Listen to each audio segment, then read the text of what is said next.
Sejam bem-vindos, meus amigos, ao canal Ouvindo um Bom Livro. Meu nome é Aline e no vídeo de hoje daremos sequência à leitura do livro A Ciência de Ficar Rico, escrito pelo autor Wallace de Walter. Vamos analisar juntos o quarto, o quinto e o sexto capítulo. Tenha uma boa leitura. Vamos começar? Capítulo número 4: O primeiro princípio da ciência de ficar rico. O pensamento é a única força capaz de produzir riquezas tangíveis por meio da substância informe. A matéria da qual todas as coisas são feitas é uma substância pensante. E o pensamento da forma impresso nessa substância produz a forma. A substância original movimenta-se de acordo com os seus pensamentos. Todas as formas e processos da natureza são expressões visíveis do pensamento da substância original. Quando a massa informe pensa numa forma, acaba tomando essa forma. Quando pensa em movimento, realiza esse movimento. Assim foram criadas todas as coisas. Vivemos num mundo de pensamento, parte de um universo de pensamento. A ideia de um universo em movimento alcançou a substância informe, a massa pensante, movendo-se de acordo com essa ideia. Tomou a forma de sistema de planetas e as mantém até hoje. A substância pensante toma a forma do próprio pensamento e movimenta-se de acordo com ele. Pensando num sistema orbital de sóis e mundos, toma a forma desses corpos e os movimenta de acordo com os seus pensamentos. Pensando na forma de um carvalho de crescimento lento, movimenta-se de acordo com essa ideia e produz a árvore, embora o trabalho demande de séculos para ser realizado. No processo de criação, a substância informe parece se mover de acordo com as linhas de movimento estabelecidas por ela. A ideia de um carvalho não tem como resultado a formação imediata de uma árvore adulta, mas ativa as forças que produzirão a árvore, juntamente com as linhas estabelecidas para o seu crescimento. Cada pensamento de forma, no interior da substância pensante, provoca a criação da forma, mas sempre, ou pelo menos de modo geral, seguindo as linhas de crescimento e de ação pré-estabelecidas. A ideia de uma casa de certo tipo, se fosse impressa na substância informe, poderia não ter como resultado a formação imediata da casa, mas canalizaria as energias criativas atuantes no comércio e nas profissões no sentido de apressar a construção desse determinado tipo de casa. Se não existir nenhum canal que possa ser usado pela energia criativa, então a casa será formada diretamente da substância primitiva, sem esperar o processo lento dos mundos orgânico e inorgânico. Nenhum pensamento de forma pode ser impresso na substância original, sem provocar a criação da forma. O homem é um centro pensante e pode originar o pensamento. Todas as formas criadas pelas mãos do homem devem existir antes em seu pensamento. Ele não pode formar uma coisa na qual não tenha pensado antes. E até agora, o homem tem limitado seus esforços inteiramente ao trabalho das próprias mãos, aplicando o trabalho manual ao mundo das formas, buscando mudar completamente ou em parte o que já existe. Ele nunca pensou em provocar a criação de novas formas, imprimindo seus pensamentos na substância informe. Quando o homem tem um pensamento forma, retira material das formas da natureza e faz a imagem da forma que tem em sua mente. Até agora, o homem pouco tem se esforçado para cooperar com a inteligência informe, ou seja, trabalhar com o pai. Jamais sonhou que pode fazer o que vê o pai fazendo. O homem reforma e modifica as formas existentes por meio do trabalho manual, sem dar atenção à possibilidade de criar a partir da substância informe, bastando para isso comunicar a ela os seus pensamentos. Pretendemos provar que podemos fazer isso, que qualquer pessoa pode fazer isso, e vamos mostrar como. Para começar, apresentamos três premissas fundamentais. O primeiro, garantimos que existe uma massa informe original, ou substância qual todas as coisas são feitas.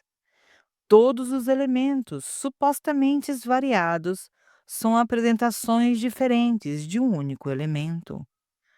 Todas as formas encontradas na natureza orgânica e inorgânica são formas distintas, feitas no mesmo material. O material pensante. Um pensamento impresso nela produz a forma desse pensamento. O pensamento na substância pensante produz formas. O homem é um centro pensante, capaz de pensamento original. Se puder comunicar o seu pensamento à substância pensante original, pode provocar a criação ou a formação das coisas sobre as quais ele pensa. Em resumo, existe uma substância pensante, qual todas as coisas são feitas, e que em seu estado original penetra nos interespaços do universo, preenchendo-os. Um pensamento nessa substância produz o que foi imaginado. O homem pode formar coisas em sua mente e, imprimindo esse pensamento na substância informe, pode fazer com que seja criado aquilo em que pensou. Talvez você pergunte se posso provar essas afirmações. E sem entrar em detalhes, respondo que sim, tanto pela lógica quanto pela experiência. Voltando ao raciocínio sobre o fenômeno da forma e do pensamento, cheguei a uma substância pensante original e, raciocinando a partir dessa substância, cheguei ao poder que o homem tem de provocar a formação daquilo que ele pensou. Por experiência, o raciocínio também é verdadeiro, e essa é a minha prova mais consistente. Se alguém que ler esse livro conseguir enriquecer fazendo o que ele manda, isso é uma prova de minha afirmação. Mas se todos os homens que obedecem às normas aqui descritas ficarem ricos, é uma prova positiva, até parecer alguém que seguiu as normas descritas e não enriqueceu. A teoria é verdadeira até que o processo venha a falhar. E esse processo não falhará, pois todos aqueles que fizeram exatamente o que esse livro manda ficarão ricos. Eu disse que as pessoas ficam ricas agindo de modo certo. E para conseguir isso, é preciso pensar de acordo. O modo pelo qual uma pessoa age é resultado direto do modo que ela pensa a respeito das coisas. Para fazer algo de modo que desejamos, temos que adquirir a habilidade de pensar do modo que queremos pensar. Esse é o primeiro passo para ficar rico. Pensar o que queremos implica pensar a verdade, independentemente das aparências.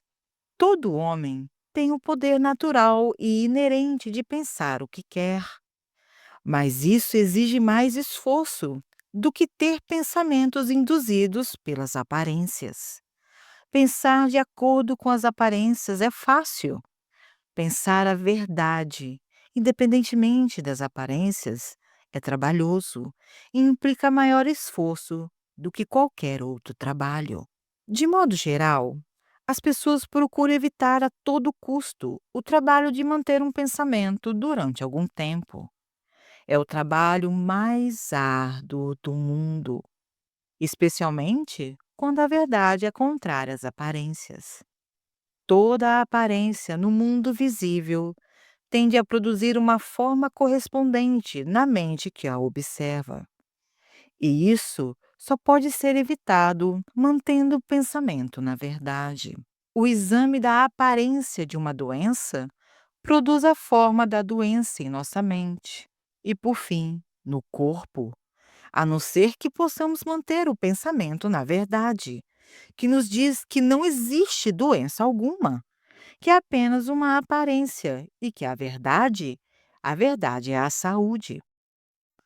Examinar a aparência da pobreza produz a forma correspondente em nosso pensamento, a não ser que possamos manter o pensamento concentrado na verdade, que nos diz que não existe pobreza, que é apenas uma aparência e que a verdade é a abundância. Pensar na saúde quando estamos cercados pelas aparências da doença, ou pensar em riqueza em meio às aparências da pobreza, exige poder, mas quem adquire esse poder torna-se um sábio. Tem condições de dominar o destino, pode ter o que quiser. Esse poder só pode ser adquirido quando se domina o fato básico que subjuga as aparências. Existe uma substância pensante, da qual e pela qual todas as coisas são feitas. Então, devemos compreender a verdade de que todo pensamento impresso nessa substância toma forma e passa a ser um conjunto de coisas visíveis. Quando compreendemos isso, ficamos livres de toda dúvida e de todo temor, pois tomamos consciência de que podemos criar tudo o que desejamos e que podemos ter e ser o que queremos. Como primeiro passo para enriquecer, você deve acreditar nas 3 primeiras assertivas fundamentais apresentadas neste livro. E para enfatizá-las, eu as repito. Existe uma matéria pensante, na qual todas as coisas são feitas, e que em estado original penetra e preenche todos os interespaços do universo. Um pensamento nessa substância produz o que foi imaginado por ele. O homem pode formar coisas em sua mente, e imprimindo esse pensamento na substância informe, pode fazer com que seja criado aquilo em que pensou. Você deve deixar de lado todos os outros conceitos do universo e aceitar apenas este, e pensar nele até sentir que está fixado em sua mente e que se tornou o seu pensamento habitual. Leia e releia as afirmações desse credo, gravando cada palavra em sua memória. Medite sobre elas até acreditar firmemente em seu conteúdo. Se surgir alguma dúvida, afaste-a como se fosse um pecado. Não ouça argumentos contrários a essa ideia. E não vá às igrejas ou escolas onde é pregado ou ensinado um conceito contrário. Não leia revistas ou livros que ensinem ideias diferentes. Se você confundir ou misturar essa crença, todos os seus esforços terão sido em vão. Não pergunte se isso é verdadeiro e nem especule a respeito de como pode ser assim. Simplesmente confie. A ciência de enriquecer começa com a aceitação absoluta dessa crença. Capítulo número 5. Amplie a sua vida. Você deve libertar-se dos últimos vestígios da velha crença de que existe uma divindade cuja vontade determina que você seja pobre, ou cujos propósitos consistem em mantê-lo na pobreza.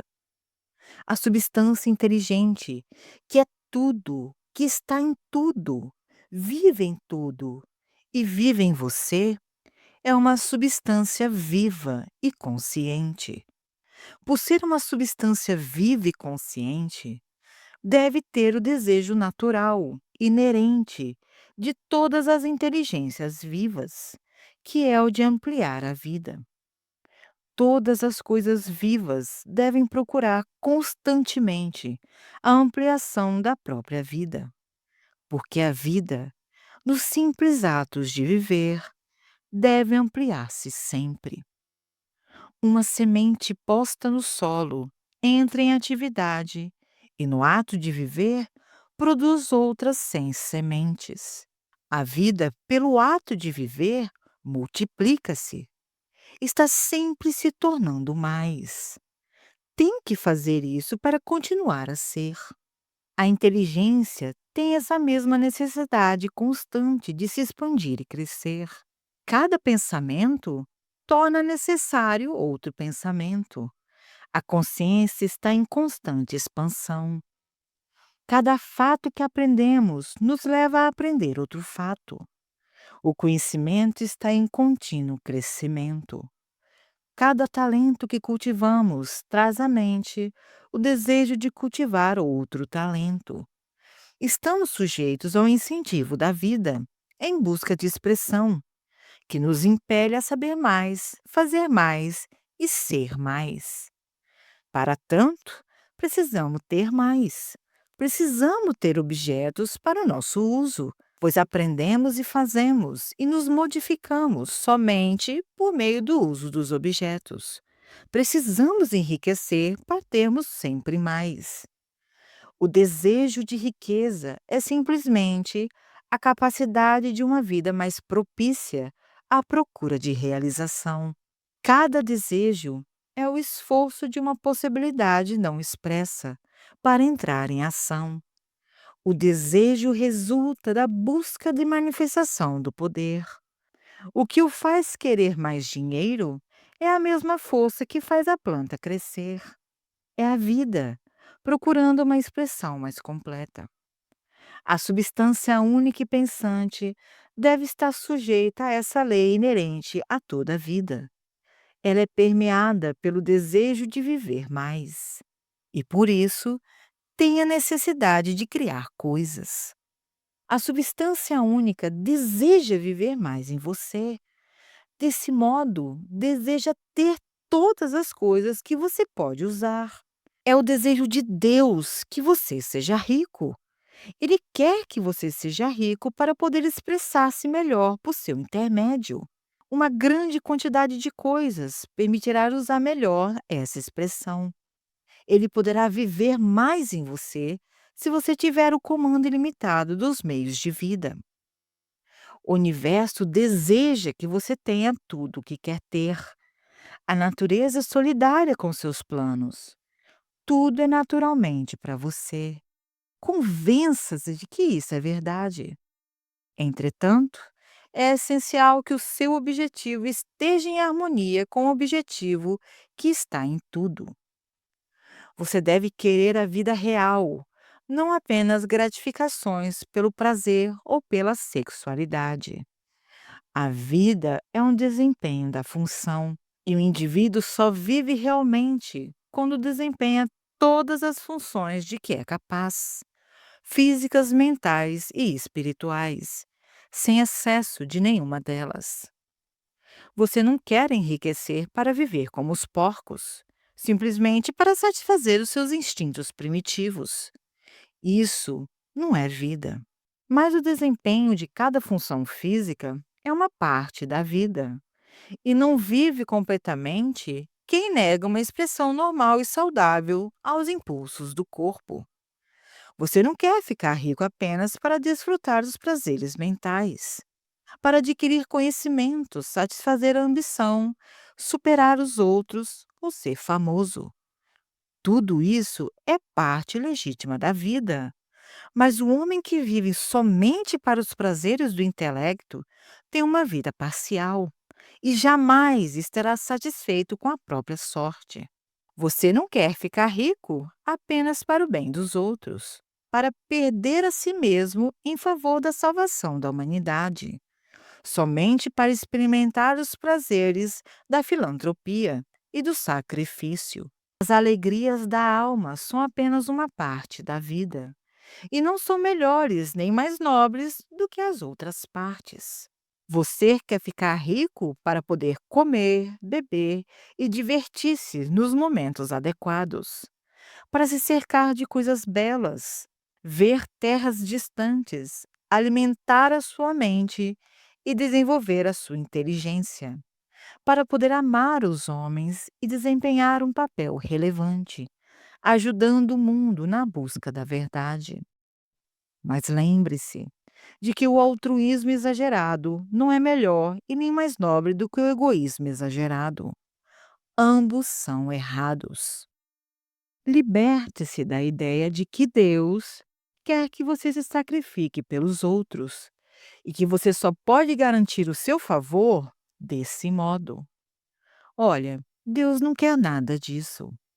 O que Ele quer é que você dê o melhor de si mesmo, para você e para os outros. Você pode ajudar mais os outros dando o melhor de si mesmo do que qualquer outro modo. Você só pode dar o melhor de si mesmo se ficar rico. Portanto, é certo e louvável que dedique a melhor parte do seu pensamento à tarefa de enriquecer. Lembre-se, porém, que o desejo da substância diz respeito a tudo, e seus movimentos devem ser por mais vida para tudo. Ele não pode trabalhar por menos vida para alguns e algumas coisas, porque está igualmente em tudo, em busca de riqueza e vida. Você deve se libertar da ideia de competição. Você deve criar e não competir com o que já foi criado. Você não tem que tirar nada de ninguém. Você não tem que fazer negócios escusos. Você não tem de enganar e nem tirar vantagem. Não tem de fazer com que ninguém trabalhe para você, por menos do que mereça ganhar. Você não tem que desejar a propriedade alheia e nem olhar para ela com inveja. Nenhum homem possui coisa alguma que você não possa ter sem precisar tirar dele. Você deve se tornar um criador e não um competidor. Vai conseguir o que quer, mas de tal modo que, quando conseguir, todos os outros terão mais do que tem agora. Olha, eu sei que algumas pessoas conseguem ganhar muito dinheiro, procedendo de modo totalmente contrário ao que defini no parágrafo anterior. E eu vou procurar explicar em poucas palavras esse fenômeno. Pessoas do tipo plutocrático às vezes enriquecem unicamente devido à sua extraordinária habilidade no plano da competição. Outras vezes, relacionam-se inconscientemente com a substância em seus grandes objetivos e movimentos para o crescimento racional generalizado, por meio da evolução industrial. Rockefeller, Carnegie, Morgan e outros foram os agentes inconscientes do Supremo, no trabalho necessário de sistematizar e organizar a indústria produtiva. E no fim do seu trabalho, contribuiu imensamente para a ampliação da vida de todos. Eles organizaram a produção e foram sucedidos pelos agentes da multidão, que, por sua vez, organizaram o maquinismo da distribuição. Os multimilionários são como os répteis monstruosos das eras pré-históricas. Desempenham uma parte necessária do processo evolutivo, mas o mesmo poder que os produziu os descartará. E é preciso ter em mente que eles jamais foram realmente ricos. Um relatório da vida particular da maioria deles mostra que eles foram, na realidade, os mais abjetos e infelizes dos pobres. A riqueza firmada no plano competitivo nunca é satisfatória ou permanente. É nossa hoje e de outro amanhã. Lembre-se, se você quer ficar rico cientificamente e com segurança, deve libertar-se por completo do pensamento competitivo. Nem por um momento sequer deve pensar que a oferta é limitada. Logo que você começa a pensar que o dinheiro é controlado pelos banqueiros e por outras pessoas, e que você deve se esforçar para fazer com que sejam aprovadas leis contra esse processo, e assim por diante, nesse momento você mergulha na mente competitiva e o seu poder de criar desaparece. E o que é pior, provavelmente você provocará a interrupção dos movimentos criativos que já instituiu. Saiba que existe uma quantidade incontável de ouro, no valor de milhões e milhões de dólares, nas montanhas da Terra ainda não descobertas. E saiba que, se não existisse, mais seria criado na substância pensante para atender às suas necessidades. Saiba também que o dinheiro que você precisa virá, nem que seja necessário que milhares de homens sejam levados a descobertas de novas minas de ouro amanhã. Nunca olhe para as provisões invisíveis. Olhe sempre para as riquezas ilimitadas da substância informe e saiba que elas estão vindo em sua direção tão depressa quanto você pode recebê-las e usá-las. Ninguém pode impedi-lo de conseguir o que é seu, limitando as provisões visíveis. Portanto, nunca pense, nem por um instante sequer, que se não se apressar, todos os melhores locais estarão tomados antes que você comece a construir a sua casa. Não se preocupe com os truques e monopólios, e nem fique ansioso temendo que logo eles tomem a terra toda. Nunca tenha medo de perder o que deseja, porque outra pessoa chegou primeiro. Isso é impossível. Você não está procurando algo que pertence a outra pessoa. Está fazendo com que o que deseja seja criado a partir da substância informe. E o suprimento é ilimitado. Seja fiel à afirmação formulada. Existe uma matéria pensante, da qual todas as coisas são feitas, e que em seu estado original penetra e preenche os interespaços do universo. Um pensamento nessa substância produz o que foi imaginado. O homem pode formar coisas em sua mente e, imprimindo seu pensamento na substância informe, pode fazer com que seja criado aquilo em que pensou. Capítulo número 6. Como a riqueza chega a você.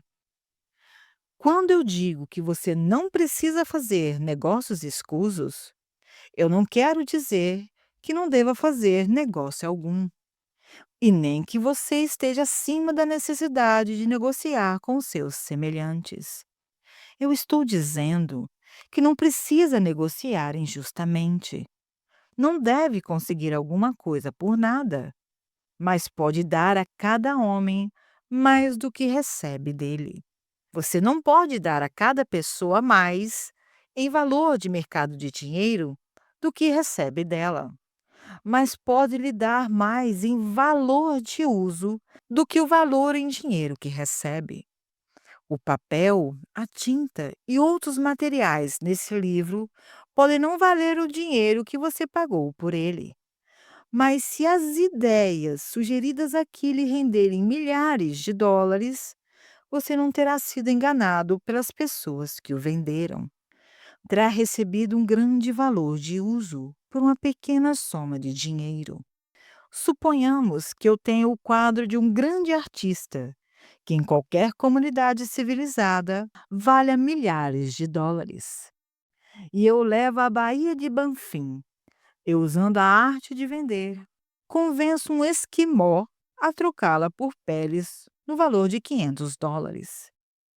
Na verdade, eu estaria enganando, pois o quadro não tem utilidade alguma para ele, não acrescentará nada à sua vida. Mas suponhamos que eu troque as peles por uma arma de valor de US$ 50. Nesse caso, ele estará fazendo um bom negócio. A arma servirá para o esquimó conseguir mais peles e muito mais comida. Vai acrescentar algo em sua vida sob todos os aspectos. Ela o fará rico. Quando você passa do plano competitivo para o plano criativo, tem condições de examinar detalhadamente as suas transações comerciais. E se está vendendo a alguém algo que não acrescenta nada mais à vida dessa pessoa do que aquilo que ela lhe dá em troca, deve deixar de agir assim. Você não tem de derrotar ninguém. E se estiver num negócio que prejudique as pessoas, saia dele imediatamente. Dê a cada pessoa mais em valor de uso do que você recebe em dinheiro. Assim, cada transação comercial que você fizer estará acrescentando à vida do mundo. Se você emprega pessoas, deve receber delas mais em dinheiro do que o valor do salário pago. Mas é possível organizar o seu negócio de modo que reflita o princípio de promoção, fazendo com que cada empregado possa, se quiser, avançar um pouco a cada dia. Você pode fazer com que o seu negócio proporcione aos empregados o que esse livro lhe está proporcionando. Pode conduzir o seu negócio de modo que ele se torne uma espécie de escada, por meio da qual cada empregado pode subir para a riqueza. E dada essa oportunidade, se algum deles não enriquecer, a culpa não será sua. Finalmente, o fato de você criar a sua riqueza a partir da substância informe que ocupa todo o ambiente que o rodeia não significa que ela vai se formar no ar ou aparecer subitamente diante de seus olhos.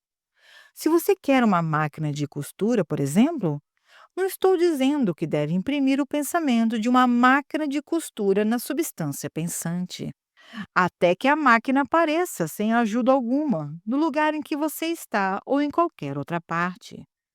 Mas se você quer uma máquina de costura, guarde a imagem dela com a clareza absoluta de que ela está sendo feita ou de que está a caminho.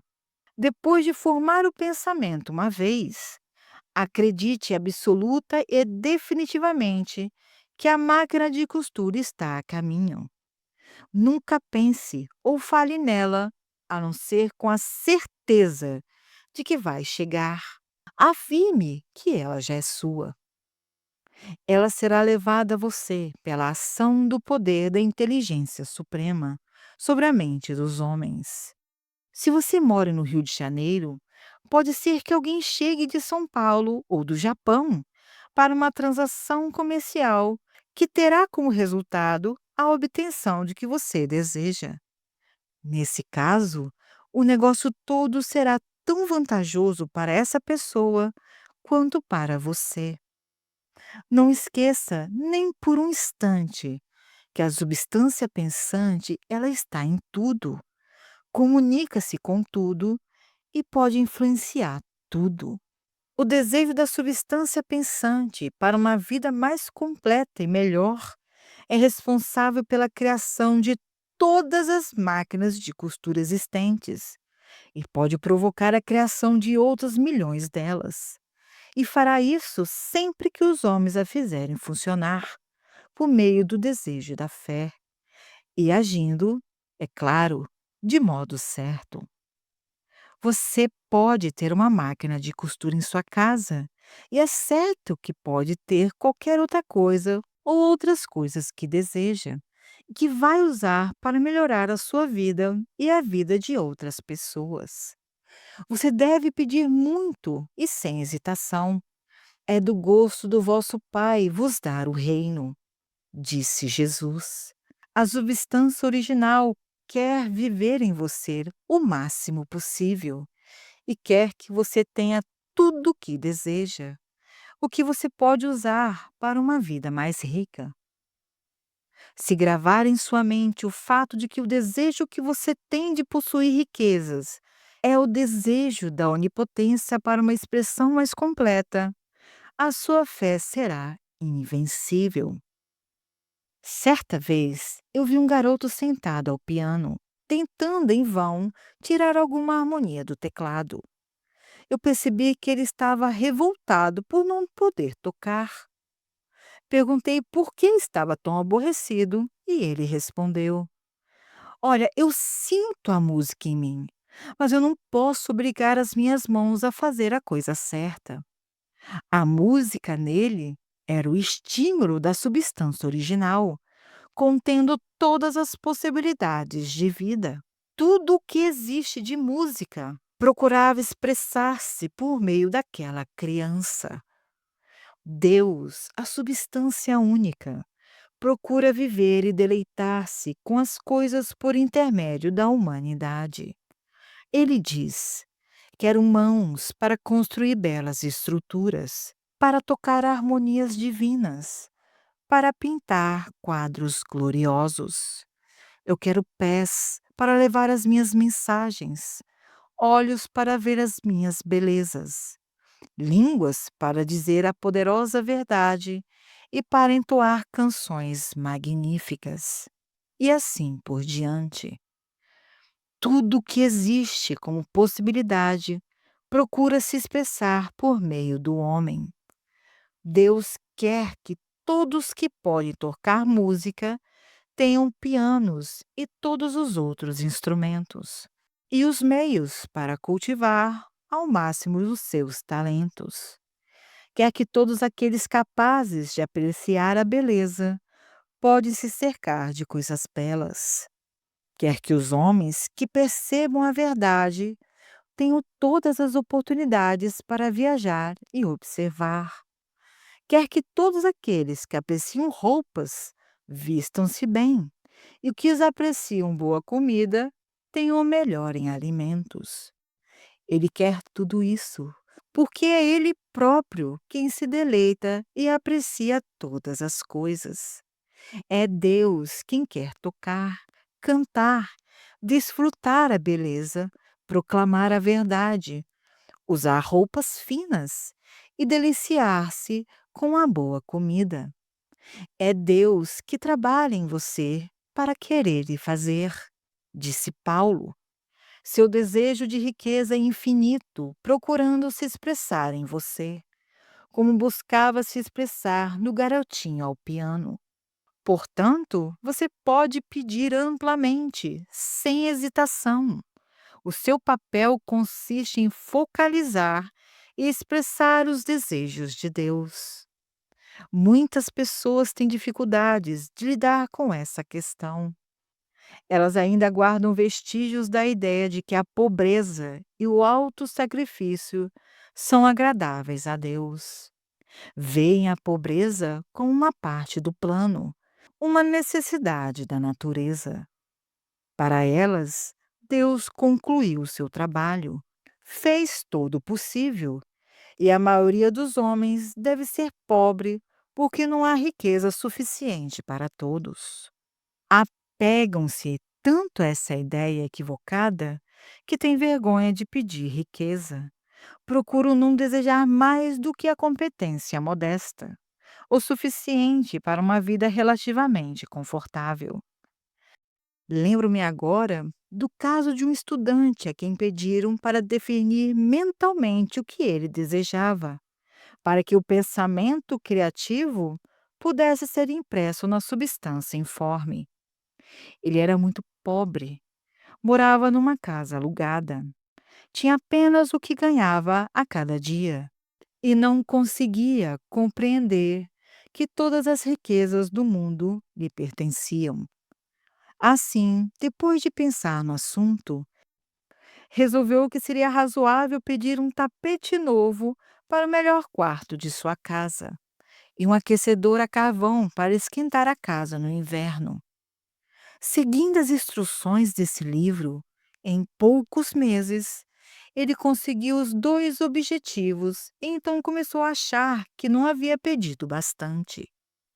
Andou por toda a casa, planejando as melhorias que desejava fazer, acrescentando mentalmente uma janela aqui, um quarto ali, até ter na mente a imagem completa da casa ideal.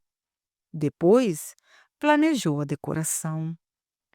Conservando o quadro completo na mente, ele passou a agir de modo certo, caminhando na direção do que ele queria. E hoje, ele é proprietário da casa e está reformando de acordo com as formas de sua imagem mental. Agora, com uma fé muito maior, ele continua pedindo, a fim de obter outros bens. Aconteceu com ele, de acordo com a sua fé. E o mesmo pode ocorrer com você e com todos nós. Bem, meus amigos, termina aqui a leitura do quarto, quinto e sexto capítulos do livro A Ciência de Ficar Rico, escrito pelo autor Wallace de Walter. E se você gostou desse vídeo, se inscreva nesse canal, curta, compartilhe com seus amigos e familiares, para que mais pessoas possam ouvir um bom livro. E se você quiser adquirir essa obra-prima do autor Wallace de Walter, deixarei o link abaixo na descrição desse vídeo. E no mais, muito obrigada. Fiquem com Deus e até a próxima. Beijos.